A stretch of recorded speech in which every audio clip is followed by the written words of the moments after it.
What up? It's Ilya, and today we're going to talk about some of my favorite quotes, and I'm just going to riff on a few thoughts on them. The first one is, "The desire to be loved is the last illusion. Give it up and you'll be free." Margaret Atwood.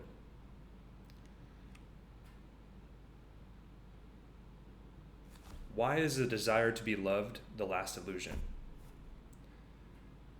Because you don't actually need to be loved. Everybody thinks, I need to be loved. Someone please love me, then I'll feel complete.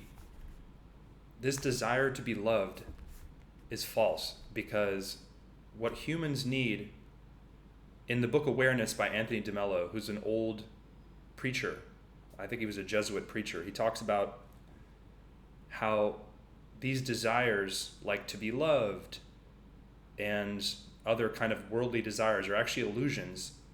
What humans need is to love. To actually love somebody, yes. But the desire to be loved yourself, this is just you taking something. You can give love, that's something we need to do, yes. To love, yes. But you don't need somebody to love you in order to love them. You don't need the world to love you in order to love the world. Next quote. "Pessimists sound smart. Optimists make money." Nat Friedman. I remember when I was starting my business, there were so many comments on this thread. I read a Reddit thread by Rohan Gilkeys, I think his last name is, and it was talking about how he built a cleaning business, and literally half of the comments were like, "This will never work, the cleaners will steal your clients, here's like a huge breakdown economically of how it's not going to work, and here's all the numbers and here's why it won't work." And then he's like, all right, well, I'm just going to build it anyway. And then he ended up building a giant multi-million-dollar business. And that was the impetus for me starting my business, is I thought, well, maybe I could do the same thing. So you can sound really smart if you deride other people's ideas and you can think of a million ways why it's not going to work. And that's actually why really smart people often get stuck in paralysis, because they can't take action, because they're constantly thinking of all the things that could go wrong and all the reasons why their idea won't work. If you're an optimist, you can will your idea into existence just through sheer determination. Often it's actually not the smartest people that make money, it's just the most bullheadedly persistent ones that ignore the low probability of their venture succeeding and go forward despite that, despite the super low percentage of them actually being able to figure it out. And then, funny enough, they figure it out.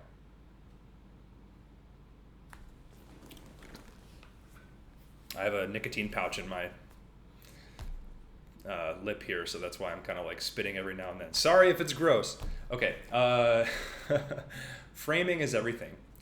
If you're standing in a corner looking out a window, you look antisocial. But if you have a cigarette, you're a philosopher. So in other words, it's easier to reframe a situation than to change it. So if you're going through a hard time, ask yourself, what would it take for this to be amazing? These questions can often set us up to... Actually, I have the perfect quote for this. Hold on just a second. I have the perfect quote for this. Okay, so this is like my morning stuff that I read every morning, and there's a quote in here that's really good, which is what you do. So assuming that you're trying to have like a good morning, you're trying to influence what you're doing, because that's going to affect your outcomes the most. But what you do is actually based on how you feel. Like, have you ever had a time where you just like super didn't want to work, and so because of that you were like, I'm not going to do anything? So in order to affect what you are going to do, you have to influence how you feel. And how you feel is based on what you focus on.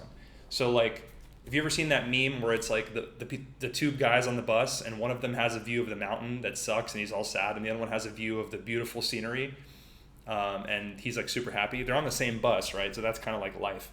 So how you feel is based on what you focus on. Remember, we're trying to influence what we're doing, so we have to influence how we feel. So to influence how we feel, we have to change what we focus on. And the way to change what you focus on is by the questions that you ask yourself. So that's why this question, what would it take for this to be amazing, is an awesome question, even if you're going through a really hard time. Like, let's say you're going through business challenges. I've seen my share of those. What would it take for this to be amazing is not a petulant kind of question that just ignores the different horrible things you're going through or stressful things you're going through, but it's more of a way to frame your thinking and to encourage your brain to come up with ways to make your situation better. So I would encourage you to ask that question if you're going through a hard time. Next one. A friend to all is a friend to none. Aristotle. This one's super obvious. If you're a people pleaser and you're trying to be friends with everybody, then people will notice your homogeneity and your chameleon-like behavior where you're trying to become a friend to them and cozy up to them, and they will notice you don't have your own boundaries and you don't actually stand for anything, so they will respect you less, in my opinion. People don't want you to change because it reminds them of the changes they have been incapable of making. Man, how true. You have this, it's really difficult to be aware of everything at once, so people tend to put different people in their life into these boxes of like, oh, this person is this way and this person is this way, and it helps them to have a concrete, stable view of the world, which helps them to feel stable.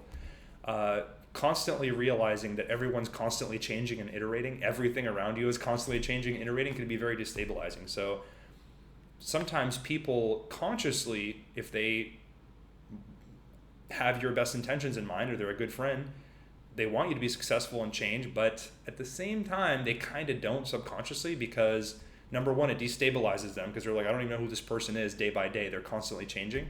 But also, it reminds them of the changes they're incapable of making. Like a lot of times, people will criticize others who are iterating and changing and becoming successful because it reminds them of their lack of ability to do the same.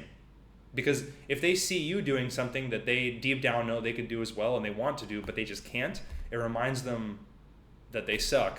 It reminds them that they can't do it themselves, and then they get upset.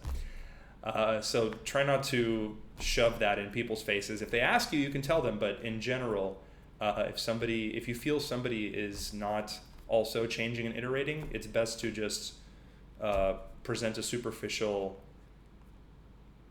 It's best to just like say, hey, things are just chugging along. Yeah, just almost make them seem like things are the same, even though they're not, because you don't want to remind them of the changes that they themselves are struggling to make and can't.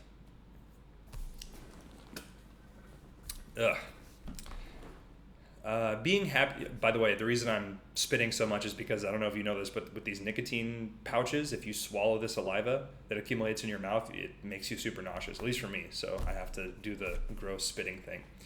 But it's better than vaping, I think. Being happy is when there's nothing missing from this moment. Naval Ravikant. Being happy is when there's nothing missing from this moment. Actually, this reminds me of have you heard about there's this like new trend on TikTok, and it's basically like you have to sit there. And so it'll be like a picture of somebody sitting on a plane, like they're taking a selfie like this, and they're just like staring straight ahead in their airplane seat. And the caption is like, new personal record, 8 hours, 8 hour, raw dog this 8 hour flight, no food, no water, no entertainment, just the in-flight instructions in front of me. And I thought this was super profound because it's like, actually that's awesome. Like they're basically meditating, but not in a structured way where they're like, focus on your breath. They're just like, I'm going to sit here and stare straight ahead and not stimulate myself at all. And this lack of stimulation, I did this once I did it a few times, but one time I remember doing this, and it was like a 3.5 hour flight. And literally the first hour was like excruciating. I was like sitting there and I just was like, almost like trying to look at because you know how sometimes when you're sitting in an airplane, you can see in front of you and you can see like the people's screens in front of you, and you can kind of look at what they're watching.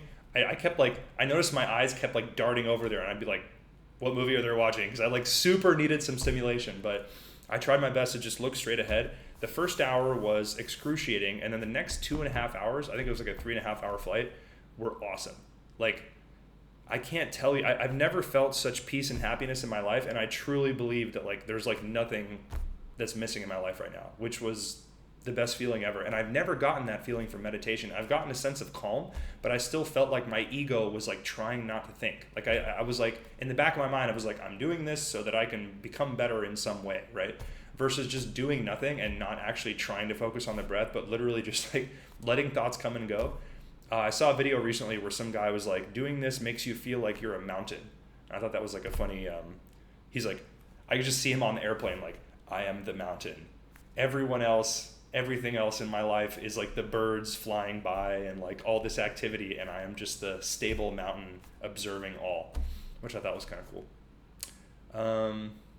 But yeah, how about this? Thought experiment.